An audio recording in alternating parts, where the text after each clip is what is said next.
हजरत YouTube पे comment के जरिए एक शख्स ने सवाल पूछा है अमीर मुआविया के मुतालिक। अस्सलामु अलैकुम वरहमतुल्लाहि वबरकातुहू। उम्मीद करता हूँ आप हजरात खैरियत से होंगे। किसी शायर ने बहुत पहले क्या खूब कहा था, हकीकत छुप नहीं सकती बनावट के उसूलों से। हकीकत छुप नहीं सकती बनावट के उसूलों से, खुशबू आ नहीं सकती कभी कागज के फूलों से। कोई भी चीज बनावटी मसनूई जब होती है तो उसकी एक ना एक दिन उसकी हकीकत सामने जरूर निकल कर आती है। कोई इंसान चेहरा कितना साफ सुथरा क्यों ना बना ले, चाहे कितना भोला क्यों ना कर ले, और अंदर से वो चोर हो तो एक ना एक दिन उसकी खामी जरूर पकड़ी जाती है। आज की वीडियो बहुत बेहतरीन है, आप हजरात से गुजारिश है इसको पूरा देखिएगा। अभी मेरे हाथ एक बड़ी अच्छी क्लिप एक वीडियो लगी है। कोई पीर साहब है, सूफी पीर, कोई सूफी हैं, उनकी वीडियो आप हजरात को सुनना है और खुद फैसला करना है। मैं अपने आप से कहूं कि फुला ऐसा है फुला वैसा है, मैं किसी को कहने का कोई इख्तियार नहीं रखता हूं, बल्कि आप उसको खुद देखें, आप अपनी बीनाई से उसको देखें और देखने के बाद खुद फैसला करें कि ये कहने वाला कहां तक सच है कहां तक झूठ कह रहा है। और इसको देखकर कमेंट में जरूर बताइएगा। आप हजरात इस वीडियो को पहले जरूर देखिएगा, उसके बाद मैं अपनी राय पेश करूंगा और अपनी राय भी कमेंट में जरूर बताइएगा। और देखिएगा कितनी बढ़िया वीडियो ये किसी ने बनाई है, अपने एतबार से उसने बढ़िया बनाई होगी, मगर कमेंट में भी लोग क्या कहते हैं इसके बारे में कि सूफी नहीं बल्कि तो कोई राफजी लगता है। सूफियों के हालात आज क्या राफजियों के हालात की तरह हो गए हैं? क्या सूफी लोगों के अकायद राफजी के अकायद के मिलते जुलते हो गए? क्या सूफियों ने अपने राह को छोड़कर राफजियों की राह अख्तियार कर लिए? ये हकीकत है मुसलमानों कि एक सूफी तो एक बहुत अच्छे सलासिल में से एक सिलसिला था। सूफी कोई छोटी मोटी आम चीज नहीं थी, मगर आज के दौर में आज के कुछ नाम निहार नाखिंदों ने इस लफ्ज को गंदा करने की कोशिश की। और हकीकत में मैं कहता हूं तमाम हमारे बड़ों ने कहा है, जिसने आला हजरत की राह से मुंह फेरा है, जिसने आला हजरत से अपने दामन को दूर किया है, जिसने आला हजरत से अपने आप में दूरी अख्तियार की है, कोई राफजी की राह पर चलता नजर आ रहा, कोई वहाबियों की नजर पर चलता आ रहा है, कोई देवबंदियों के तरीके पर चलता नजर आ रहा है, कोई शरीयत मुस्तफा के सही रास्ते पर चलता नजर नहीं आता है। जिन जिन लोगों ने आला हजरत की राह को छोड़ा है वो लोग आज गुमराहियत की रास्ता पर चलते नजर आते हैं। पहले आप इस वीडियो को देखिएगा, उसके बाद खुद फैसला कीजिएगा और कमेंट में बताइएगा ये पीर कौन है और ये इसकी जो राय पेश कर रहा है क्या कह रहा है, अमीर मुआविया रज़ी अल्लाह तआला अन्हु के बारे में क्या कहता है। आप कमेंट में जरूर बताइएगा, अपनी राय पेश कीजिए, कहां तक ये सच कह रहा है कहां तक झूठ कह रहा है। पहले आप इस वीडियो को देखिएगा। हजरत यूट्यूब पे कमेंट के जरिए एक शख्स ने सवाल पूछा है अमीर मुआविया के मुतालिक। तो इस पर सूफियों का, बुजुर्गों का क्या मौकिफ है, उनके नजरिया, उन पर क्या नजरिया रखते हैं उनके लिए बुजुर्गवार। आलिमों ने एक नजरिया रखा है कि कातिबे वही हैं वो, यानी हुजूर पर जो वही आती थी और आप अपनी ज़बान मुबारक से अदा करते थे, तो वो कलाम मजीद लिखने वाले चंद सहाबी थे जो वहाँ मौजूद होते थे और वो नक्श कर देते थे। तो आलिमों का ये नज़रिया है कि अमीर मुआविया कातिबे वही हैं और कहीं ना कहीं ख़ानदानी तौर पे रिश्ता भी जुड़ा हुआ है हुजूर से, इस नज़रिए से वो देखते हैं। तो इस उनके मुतालिक सूफियों का, बुज़ुर्गों का, औलिया अल्लाह का क्या मौक़िफ़ है अमीर मुआविया के मुतालिक।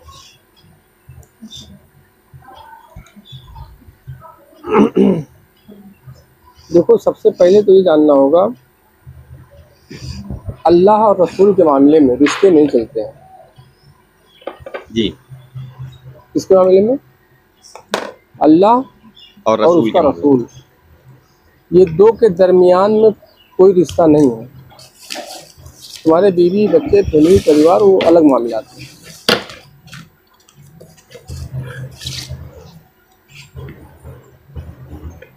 अब मुआविया के बारे में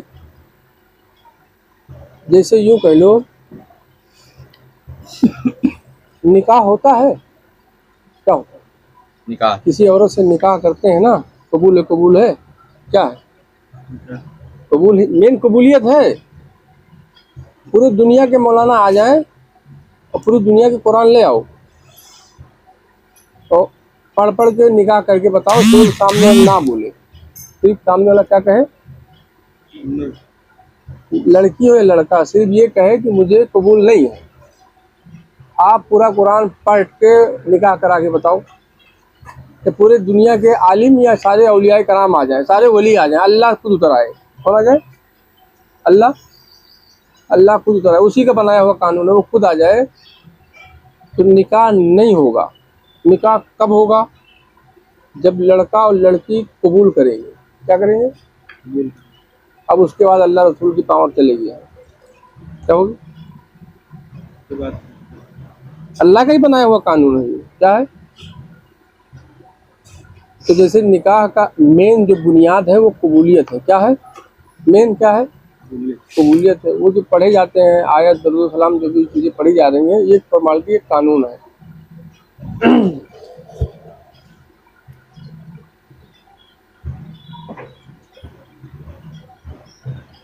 जैसे मौला हसन को जहर किसने दिया, ये वो जानते थे। मौला हसन जानते थे जहर देने वाला कौन है, लेकिन क्या किसी को पता है, किसी आलिम को? हाँ? नहीं, आपने नामजद नहीं किया, बताया नहीं, ये राज नहीं खोला। राज नहीं ना। मौला अली का कत्ल हुआ मस्जिद में। क्या हुआ? मस्जिद। कत्ल करने वाला और कत्ल करवाने वाला ये कौन था, पता है किसी आलिम को? कत्ल करने वाला जो था उसको तो इब्ने मुलजिम के नाम से शिनाख्त हुई, लेकिन किसका, उसके पीछे किसका मंसूबा था, किसने उसे भेजा, ये राज आज तक नहीं खुला। इस पर कोई नहीं बात खुला। नहीं। तो वो ना खोले थे ना आज खोलेंगे, ना खोले थे ना आज खोलेंगे। लेकिन जैसे निकाह हुआ था ना कबूलियत में, तिलाक भी वैसे होगा। तिलाक तिलाक तिलाक, कोई गवाह की जरूरत नहीं। जैसे निकाह हुआ था ना, असल क्या है? कबूलियत है। क्या है? कबूलियत। तो तिलाक भी वैसे होगा। इकरार हुआ ना, जुबान से अपने कहा कबूल है, उसने भी कहा कबूल है। अब बाकी फॉर्मालिटी लग गई कि भाई हाँ हमारे निगरानी में हम लोग गवाह हैं, इन्होंने कबूल किया, निकाह में हो गए, जो भी रसूम, जो भी सिस्टम बनाएगा उस सिस्टम के तहत हो गया।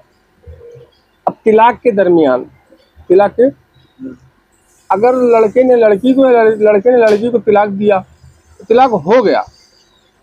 अब यहाँ भी रसूम होगा, 2-4 लोग गवाह आएंगे, हाँ भाई क्या तुमने तिलाक दिया? हाँ भाई दिया दिया दिया। ये वाली रसूम भी पूरी होगी, गवाही वाली भी हो गया। जैसे हुआ था जुड़े थे वैसे अलग भी हुए। हुजूर ने कहा जिसका मैं मौला उसके अली मौला। बेशक। हुजूर ने क्या कहा? हाँ, जिसने अली से दुश्मनी की उसने मुझसे दुश्मनी की। जानते हो ना, ये सबको पता है ना। जी जी बेशक। जिसने अली से दुश्मनी की उसने मुझसे दुश्मनी की। जिसने अली को दोस्त रखना उससे मुझे अपना दोस्त रखना। जिसने अली को बुरा भला कहा उसने हमको भी कह दिया। जिसने अली को अपना दोस्त, अपना हित, अपना महबूब रखा उसने मुझे भी रखा। ये हुजूर ने। अब अली के साथ जिसने गद्दारी कर दी, तिलाक हो गया। क्या हो गया? दूरी बन गई।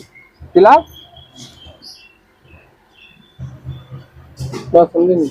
यानी करीब कुर्बत जो है वो फासले में बदल गया। हाँ, फासले में हो गए। वो सहाबी हो, मोमिन हो, मुसलमान हो, जाहिर में बैठे हुए हो, कहा गया हो, उस दरमियान में अमल में आ गया, खत्म कहानी। देखो अभी तसव्वुर करो, अभी समझाने के लिए मिसाल देना पड़ेगा। जी, इस पर एक हदीस भी है सरकार दो अलैहि वसल्लम की। हाँ। आप फरमाते हैं कि अली से मोहब्बत नहीं करेगा मगर मोमिन, अली से बुग़्ज़ नहीं रखेगा मगर काफिर, मुनाफिक। हाँ। मुनाफिक लफ्ज़ आया है। तो जो बुग़्ज़ रखेगा वो मुनाफिक की शिनाख्त तो आपने कर दी है, ये आगे वजाहत करें।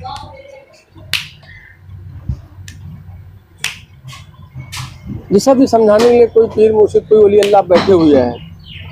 अब वहाँ पे 1 करोड़ लाख हजार 50,000 लोग चाहने वाले हैं, सबसे मोहब्बत कर रहे हैं, सबको अपना खास कह रहे हैं। क्या कह रहे हैं?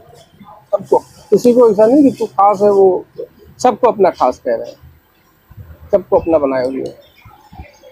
और फिर उसी दरमियान में कोई अल्लाह वली, कोई पीर मुर्शिद कहे कि फला क्या कहे, जिसने उसको तकलीफ दिया उसने मुझको दिया, उसने उसे बुरा भला कहा मुझे बुरा भला कहा, जिसने उसे दुश्मन बनाया मुझे अपना दुश्मन बना लिया। अब वो साहिब बुजुर्ग अपने कुर्ब में रखे और वो बंदा उससे बुरा भला नियत रखे, दुश्मनी रखे, अंदर बुग़्ज़ रखे, हसद रखे, तो हुजूर के जिस्म के करीब है लेकिन हुजूर के करीब नहीं है। हाँ नहीं है, हुजूर के जिस्म के करीब है ना, कहाँ है, जिस्म के करीब है। अच्छा, इसमें एक शिर्क का भी बात आ गई है, बता देते हैं। जो कहा जाता है कि अल्लाह की ज़ात में किसी को शरीक ना करो, अल्लाह शिर्क माफ नहीं करेगा। अल्लाह शिर्क के मुतालिक जी, अल्लाह शिर्क माफ, बिल्कुल सही बात है। क्या आपकी ज़ात में कोई शरीक हो सकता है? आप बैठे हो, मैं आपकी ज़ात में शरीक करूं, आपकी ज़ात में शरीक किसको कहा जाता है? मिला देना। मिला देना जैसे कि कहा जाए दूध में पानी ना मिलाना, दूध में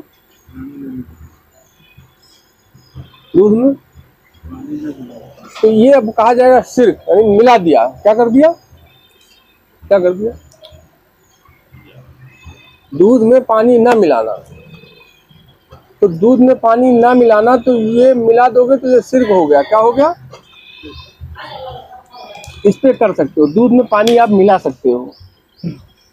आपकी ज़ात में क्या किसी को मिलाया जा सकता है? आप बैठे हो, आपकी ज़ात में क्या आपके वालिद को मिलाया जा सकता है? जम एक जैसे, सेम टू सेम नहीं मिल सकते ना। आपकी ज़ात में कोई नहीं मिल सकता है, कोई शरीक नहीं हो सकता है। इसकी ज़ात में कहा जा रहा अल्लाह की ज़ात में किसी को शरीक ना करो, तो अल्लाह की ज़ात की बात हो रही है। किसकी बात हो रही है? एक अल्लाह का नूर होना ये अलग बात है, ये अलग मौजू है। अल्लाह एक नूर है, सरापा नूर है, ये नूर है। लेकिन कहा जा रहा अल्लाह की ज़ात में, तो ज़ात अब यहाँ किसी वजूद की बात हो रही है। किसकी? वजूद की बात हो रही है। जैसे अबू हुरैरा ने कहा ना, आए लोगों, मैंने अल्लाह को मदीने की गलियों में चलते हुए देखा, घूमते हुए देखा, बैठा हुआ देखा। ऐ लोगों, मैंने मदीने की गलियों में अल्लाह को देखा, सिर्फ घूम रहा है। तो यहाँ ज़ात की बात हो रही है। जब लोगों ने कहा यार ये जो है ना हमारे जैसे तो है, क्या है, दो आँख है, दो नाक है, मुंह है, दो हाथ है, दो पैर है, सेम हमारे जैसे तो है, सब कुछ सेम है, इनमें हमें क्या फ़र्क है? हालांकि शिर्क नहीं कर सकते हो, मिलावट नहीं कर सकते हो, लेकिन तुमने ये कह के जो है ना अपनी खराबी कर ली। यानी हुजूर की ज़ात को जो कहा जा रहा है, ये मोहम्मद जो है ना, ये हमारे जैसे तो है यार, दो आँख नाक कान, इनके भी बीवी हैं, इनके भी बच्चे हैं, ये भी खा पी रहे हैं, कपड़े पहन रहे हैं, उठ बैठ रहे हैं, सो रहे हैं, जाग रहे हैं, हमारे जैसे तो हैं।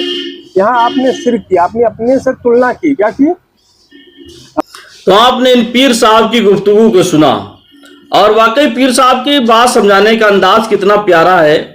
और ये लोग हमारे नौजवान सुन भी रहे हैं। आज अक्सर लोगों की ऐसे ही बातें समझ में ज़्यादा आती हैं, और शरीयत मुस्तफ़ा के मसाइल या तकरीरें समझना बहुत मुश्किल है। और पीरों की बात, ऐसे पीरों की बातें बड़ी अच्छी समझ में आती हैं और समझना भी चाहिए। लेकिन मैं जो भी हजरात हैं दीन मुस्तफ़ा की बात बताते समझाते हैं, तो आज के दौर में वाकई ये दौर इतना पुरफतन है कि हक बात हमारे तुम्हारे जहनों तक नहीं पहुंचती, हमारे तुम्हारे दिल में जगह नहीं रहेगी हक बात सुनने के लिए और हक बात को अपने अंदर समेटने के लिए। मैं ऐसे लोगों के बारे में कुछ नहीं कह सकता, इतना जरूर कहता हूं, गुल गए गुंछे गए जंगली धतूरे रह गए, गुल गए गुंछे गए जंगली धतूरे रह गए, इल्म वाले चल बसे बेशऊरे रह गए, इल्म वाले चल बसे बेशऊरे रह गए। आपने इतनी बेहतरीन तरीके से पीर साहब का बयान सुना है। मुझे कमेंट में जरूर बताइएगा कि पीर साहब की बात कहां तक सही है और कहां तक सही नहीं है। ये पीर साहब आपको अमीर माविया से मोहब्बत करने वाले लग रहे हैं बातों से, या उनसे बगावत करने वाले लग रहे हैं? आपको ये कमेंट में बताना है कि ये सुन्नी सही उल अकीदा के रास्ते पर सही ये बात कर रहे हैं या कोई शिया के रास्ते पर ये बात कर रहे हैं। इनका अकीदा और इनका मतलब कहाँ ये क्या साबित होता है? सुन्नी सही अकीदा मालूम होते हैं या कोई शिया की रास्ता इन्होंने इख्तियार कर ली, वो रास्ता लगता है? आप जरा इस बात को कमेंट में बताइएगा, जरूर बताइएगा, इसलिए ताकि हमको मालूम चल जाए तमाम लोगों के कितने लोगों की राय क्या है, ये बातें इनकी कहां तक सही है कहां तक गलत है। अल्लाह हम सबको सही समझ अता फरमाए।